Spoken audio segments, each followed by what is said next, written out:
In 1766, a London printer called John Spilsbury came up with a curious idea.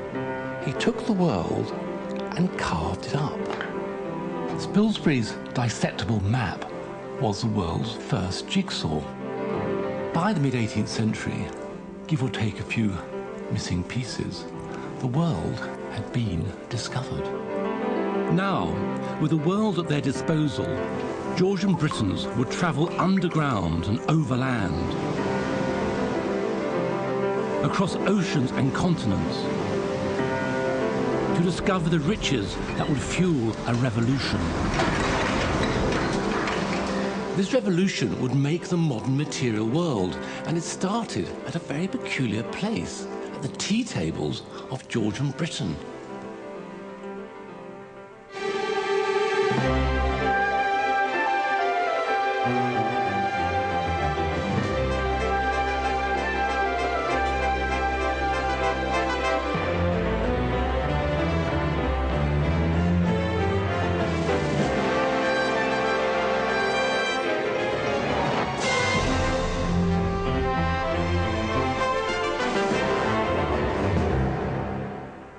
By the early 18th century, the British had become, well, very materialistic. They craved exotic goods, sugar, porcelain, fine cotton, but it was tea that particularly took their fancy. This ancient Chinese infusion first appeared on British tables in 1657. Mid-18th century people of taste like nothing more than to sip this oriental import sweetened with Caribbean sugar. They drank from the finest Chinese porcelain and dressed in Indian cottons, including calicos and chintzes. This was the good life, and everyone wanted a taste. How this dream became a reality is one of the most fascinating adventures in British history. It was an adventure spurred by the search for wealth, and it begins underground with the mineral riches hidden deep in the earth, the most important of which is iron. Iron is a mineral that comes out of the ground as iron ore, and here's a piece. The thing is, to make iron from this, one has to smelt it. That's heated to a very, very high temperature to remove the oxygen that's in it. Iron makers used charcoal, but by the 18th century this was running out. They tried coal, but coal contains sulfur which, when heated with the iron ore, makes the finished metal brittle and useless. It seemed coal was not the solution, but one man thought otherwise. He had the right idea in the right place. Here at Coalbrookdale in Shropshire, iron ore and coal can be found in close proximity. Now, this is exactly what Quaker ironmaster Abraham Darby was looking for. Using these, he was able to lay the foundations for the modern material world.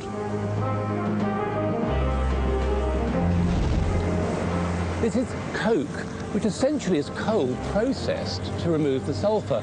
Now, in 1709, Abraham Darby had a very, very bright idea indeed of using coke to smelt iron. Today, we're using recycled iron and limestone. Originally, it would have been iron ore and limestone. The iron's been heating up in the furnace at a really high temperature, and Nigel's about to untap it, and molten iron will come gushing out. Here it comes. Our eye, I've got to stand well back. Ugh.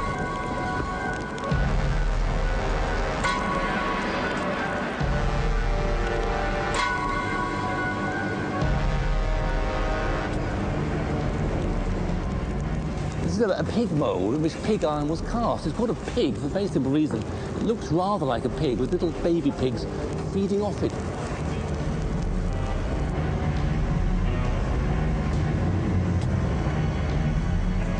Well, the pig iron's cooled off. Here it is. I'm getting it out of its sand mould.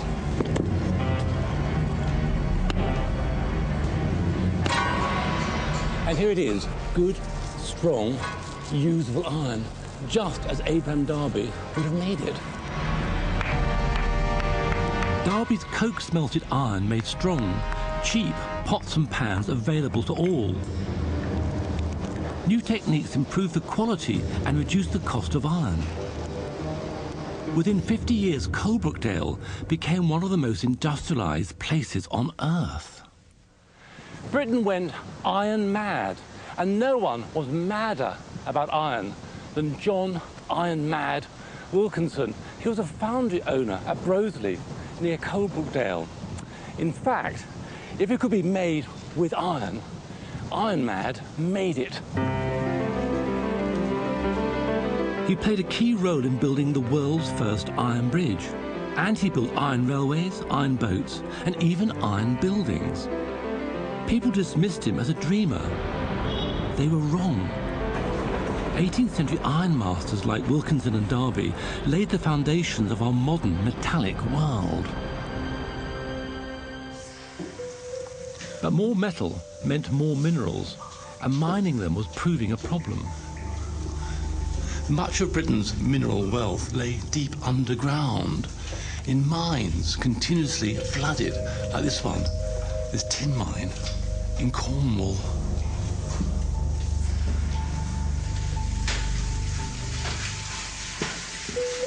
And here you see the problem, water. To get at the copper, the tin, the lead, or the coal, this water had to be removed. Ironically, the best solution to this flooding problem turned out to be water. In 1712, Thomas Newcomen, a Dartmouth ironmonger, unveiled a marvellous new machine. The first of Newcomen's atmospheric engines was installed near this modern reconstruction at Dudley in the West Midlands. It was called an atmospheric engine because it used the pressure of the atmosphere to create power and movement. This model shows the principles by which the engine works in a rather basic way. This glass jar represents the cylinder, and this syringe over here, the piston. In the real engine, the piston's inside the cylinder, but for our purposes, separate. Now, fill the jar with steam, because it's not cast iron but glass. We can see the steam going in. It looks pretty good. Seal the jar so the steam is sealed in. Okay, now I spray the jar with cold water. The steam inside is being condensed. Now, condensed steam occupies less area than steam, so a partial vacuum has been created inside the cylinder. This vacuum causes atmospheric pressure to force the piston right up there, drawn up, forced up rather, by atmospheric pressure outside.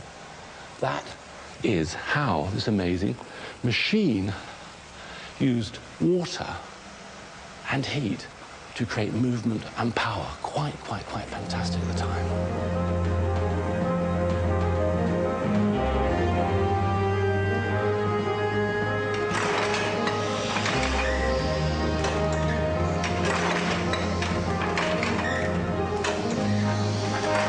Here's the top of the boiler, coal-fired, to produce steam. The steam travels up here, and through that connection enters the great metal cylinder up here, the equivalent of our brass jar. Also, at the base of the cylinder, one can see cold water being injected via that pipe there. That condenses the steam inside the cylinder.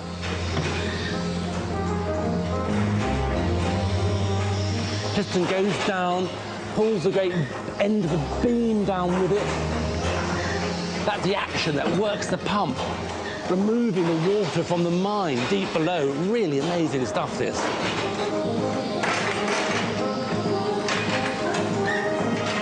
The Newcomen engine really is a magnificent beast, absolutely pioneering. One of the most important inventions in the history of man. It was a new source of power. It made it possible to gain access to those minerals, tin and coal, waterlogged deep underground. It's quite true to say that without this engine, the Industrial Revolution could never have taken place. Steam pumped the mines and would go on to power the factories of Britain. But all this steam needed, guess what? Coal. and knowing where to look for it was still a hit-and-miss affair. William Smith was a canal surveyor whose passion was fossils. As he studied the land through which a canal would be cut, Smith noticed strange patterns in the rocks. It was perhaps Smith's fascination with fossils that led him to neglect his work as a surveyor. Anyway, in 1799 he was sacked and he ended up in Dessa's jail. At the same time, his ideas about rock formations were scorned and his wife went mad. It's all enough to drive a chap over the edge.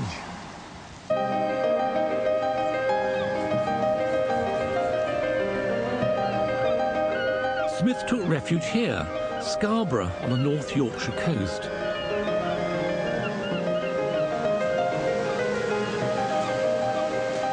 It was the perfect place to indulge his passion and prove his point. These cliffs just outside Scarborough are a wonderful illustration of Smith's geological ideas. You can see they're clearly formed of horizontal layers called strata by Smith and his geological chums, and each layer contains fossils like this interesting ammonite, a sort of primitive squid. Now, Smith observed this type of fossil, this ammonite, only occurred in one layer, one strata, not in the layer above, not in the layer below. He went on looking and found higher levels, different sort of ammonite fossils, quite different. They changed. It was clear these strata had been laid down from the bottom to the top over a long period of time. It seems very obvious to us now, but that was a new idea.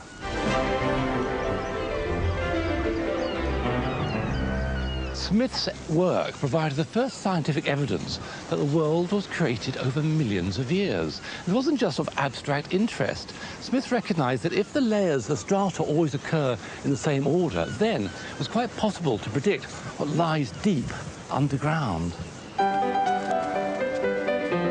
To demonstrate his theory, Smith decided to display fossils in chronological sequence. In 1829, a museum, the Rotunda, was built for that purpose here on Scarborough's seafront. Today, the Rotunda is home to a local history collection, but in Smith's day, it would have been like walking through geological time. Here at the bottom were displayed the earliest fossils from the Deltaic layer, 165 million years old. And here, in the middle, fossils from the Oxford clay, 160 million years old. And right up here, at the top, were fossils from the Hambleton oolite, only 155 million years old. And all around the Rotunda, you can see this splendid frieze designed by Smith's nephew. It shows stratas and layers of the sort we've seen on the cliffs outside.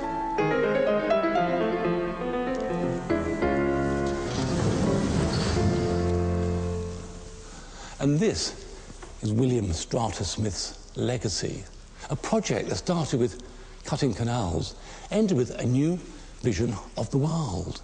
In 1815, he published this geological survey of England and Wales, the first geological map in the world. And with this map, it was possible to predict where mineral wealth lay below ground.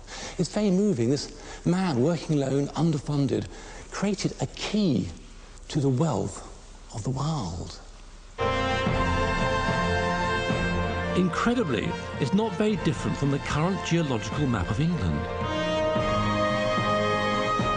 In fact, Smith's system is still used today, from finding oil in Texas to minerals on Mars.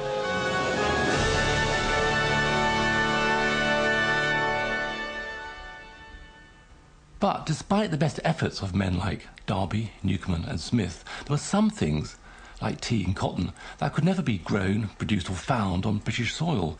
It was time to look elsewhere. Time to find the missing piece.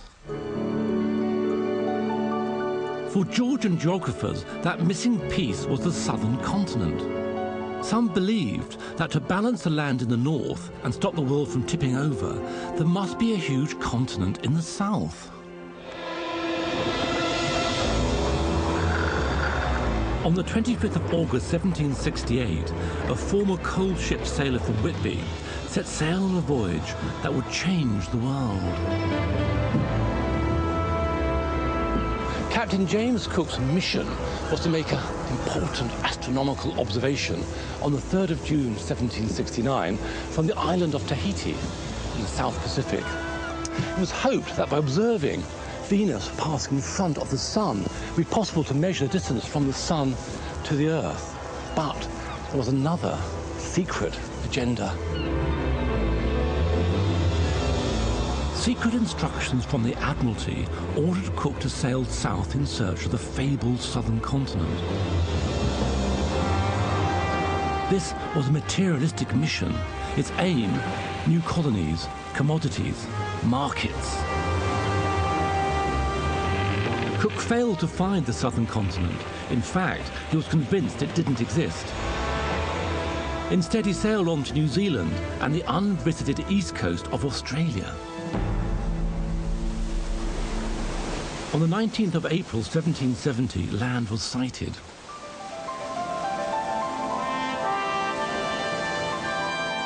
While Cook surveyed the coast, botanist Joseph Banks recorded the plant and animal life on shore. So rich was the life he found here that it was named Botany Bay. These drawings show us some of the things they saw. This strange, hairy plant was quite new. It's called a Banksia, after Banks, of course.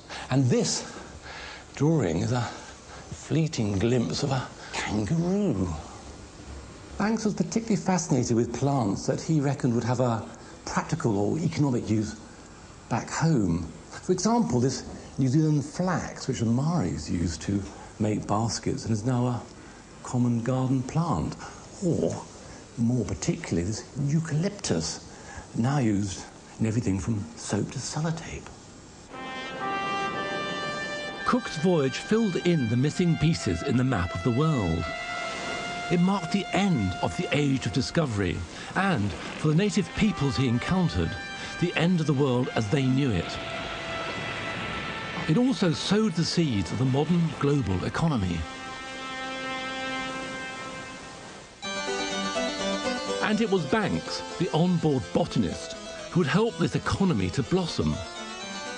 On his return, he became the first unofficial director of the King's Botanic Garden at Kew. I've come to Kew to meet plant historian Dr. Toby Musgrave. So, Toby, what did Banks actually do here? What he did was he saw the economic benefits of setting up plantations. Britain's empire was expanding, we had all these colonies.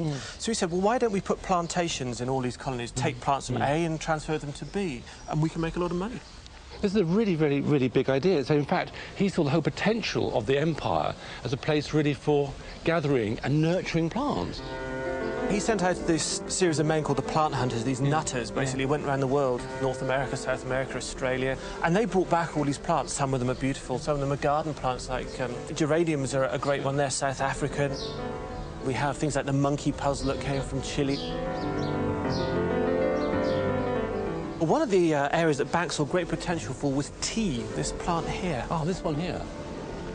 Tea at this time was a hugely valuable commodity. Yeah. China had the monopoly, so people over here were adulterating it with iron filings, sheep dung, all sorts of bits of rubbish. Iron filings? That could kill you, couldn't it? Tastes foul, I imagine. But that's because it was so valuable, they wanted to increase weight, presumably. It's a bit of a ploy. Absolutely. So Banks said, well, why not cut out the middleman? Let's get tea and grow it ourselves.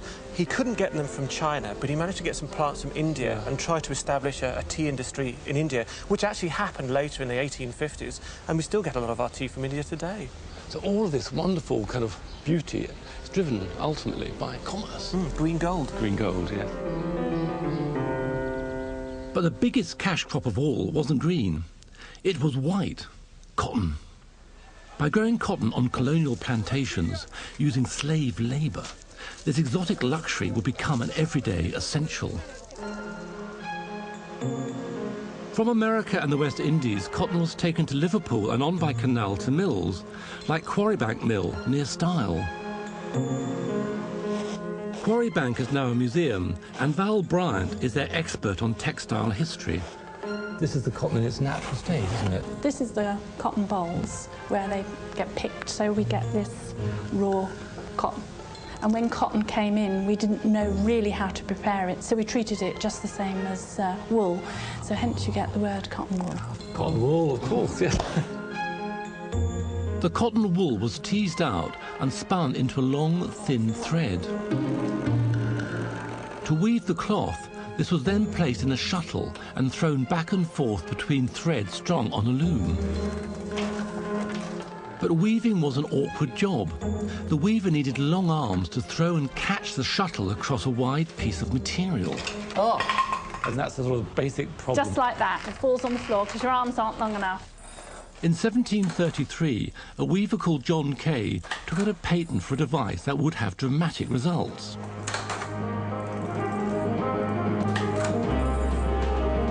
Instead of throwing the shuttle by hand, Kay put the shuttle in a box. When the weaver pulled a stick, a hammer knocked the shuttle through the threads. It was called the flying shuttle. And this, of course, is theory much, much faster, isn't it? Yes, I mean, even as an amateur, I can appreciate this is a huge advance. Flying shuttle. It's absolutely amazing. But as the men wove more cloth, the women or spinsters couldn't keep up. Fortunately for them, in 1764, another weaver, called James Hargreaves, realised one wheel could be attached to many spindles.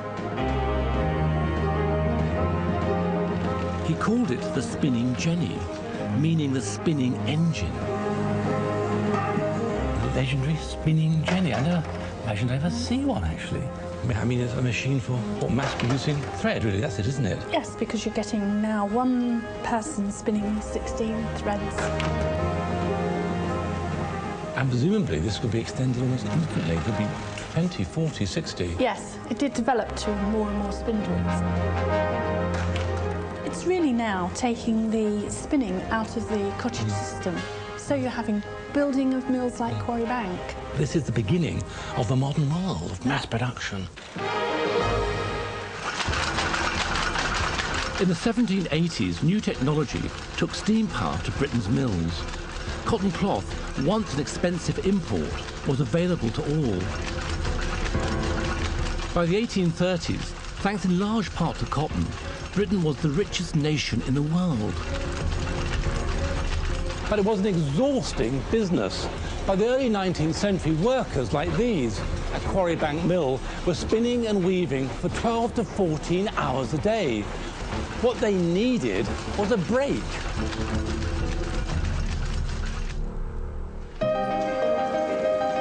The tea break, with its sugar and germ-free boiled water, kept the workers healthy and the looms weaving. But their cheap earthenware cups had a nasty tendency to crack. To prevent this, they poured a drop of milk in first, a habit many of us still have today. In contrast, Chinese cups were beautiful and heat-resistant. Unfortunately, the Chinese kept the recipe for their precious porcelain secret, a secret that British potters were determined to crack. This is China clay, but this isn't China. This is Cornwall. Beneath Cornwall lie thick layers of granite. Over millions of years, this has broken down into a fine chalk-like powder, which is simply washed out of the rock. It's called kaolin, after a range of hills in China. Today, China clay is used in everything from toothpaste to magazines and is Britain's second biggest export. We even sell it to China. And the man who discovered it was an inquisitive Quaker chemist called William Cookworthy. He was obsessed with finding the secret of true Chinese porcelain. In 1746, Cookworthy visited a tin mine in Cornwall. The mine used a Newcomen engine to prevent flooding. When the engine's furnaces needed mending, the workers patched them up using a local clay with curious properties. Cookworthy was intrigued. He came up here, to Gonning Hill, near Helston, to see the source of this clay. This is one of the pits the clay had come from. Incredibly, Cookworthy had found the elusive ingredient for true hard porcelain right here in Cornwall. Cookworthy took his china clay home and began to experiment. In 1768, he produced the first piece of genuine British porcelain. His discovery was seized upon by potters like Wedgwood, Spode, and Corfley here at Coalport near Coalbrookdale. Here we have the china clay. Kaolin it's called, isn't it? And porcelain art is very fine. This, of course, is the basis of the porcelain, isn't it? Yes. And now what is this mixed with? We add what's known as china stone, which is a very closely related material. You grind them both up to make them very fine powder, like this sort of consistency, and then mix that with water to make a thick, smooth liquid which will pour, and that is known as slip. And now that's in here, isn't it? Indeed. It needs well mixing up. Make sure it's a nice, smooth mixture. And I now pour this into the mould. The excess slip is then poured out and the remainder left to dry for an hour. Here it is, adhering to the side of the plaster of Paris. It indeed is a rather wonderful bell-shaped teacup. There we go. So, Kate, this very delicate object now has to be fired, so off to the kiln. Yes, indeed. After a week in the kiln, the cup is decorated. From the 1750s, hand painting was replaced by transfer printing. A design was engraved onto a copper plate, covered in ink and used to print hundreds of transfers. Using this, manufacturers could mass-produce decorated china, including imitation Chinese designs, such as the willow pattern created in the 1790s by Spode. After yet another week in the kiln, the cup is glazed and fired again. Now, this is terrific. It's a beautiful thing, and I suppose it made beautiful things like this available for a larger section of society in the 19th century. These were much cheaper. Much cheaper than hand painting. It's a handsome thing. I'm very proud to be involved in making it. Thanks to mass production and mechanization, things that were enjoyed by the select few, such as tea, cotton and china, were now available to all.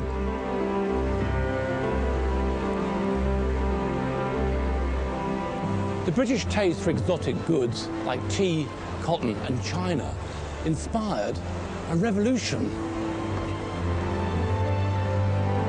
And today, virtually everything you put in your trolley, from glossy magazines made using china clay to tea and tea towels, even the metal shopping trolley itself, is there because of the Georgian desire for the good life. Thanks to a unique blend of mineral wealth, ingenious industrialists and insatiable appetites, Britain had made the modern material world.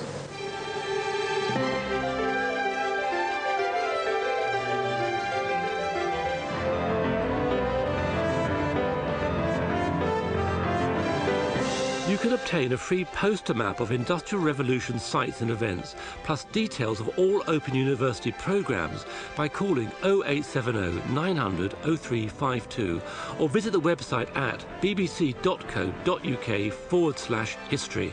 Next week, Working Wonders.